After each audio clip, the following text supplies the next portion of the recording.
بسم اللہ الرحمن الرحیم۔ عرفہ کے دن کے حوالے سے نبی علیہ الصلاۃ والسلام کی حدیث مبارکہ کا مفہوم ہے، جو شخص عرفہ کا روزہ رکھتا ہے یعنی کہ 9 ذی الحجہ کا روزہ رکھتا ہے تو اللہ رب العزت 1 سال پہلے اور 1 سال بعد 2 سال کے گناہوں کو معاف فرما دیتے ہیں۔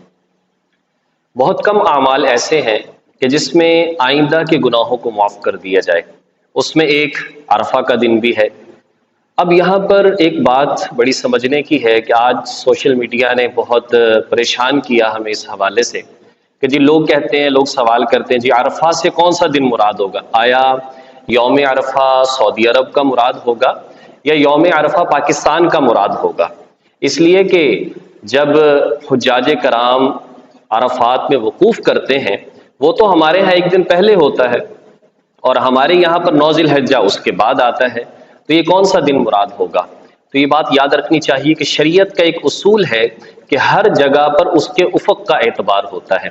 جب وہاں پر 9 ذی الحجہ ہے تو وہاں پر وقوف عرفہ ہوگا، اور جب ہمارے یہاں پر 9 ذی الحجہ ہے تو عرفہ کا دن ہمارے ہاں وہ کہلائے گا۔ لہٰذا جب ہمارے یہاں پر 9 ذی الحجہ ہوگی اور ہم اس میں روزہ رکھیں گے تو اللہ تبارک و تعالیٰ کی طرف سے ہمیں یہ فضیلت حاصل ہوگی۔ اللہ تعالیٰ توفیق عمل نصیب فرمائے۔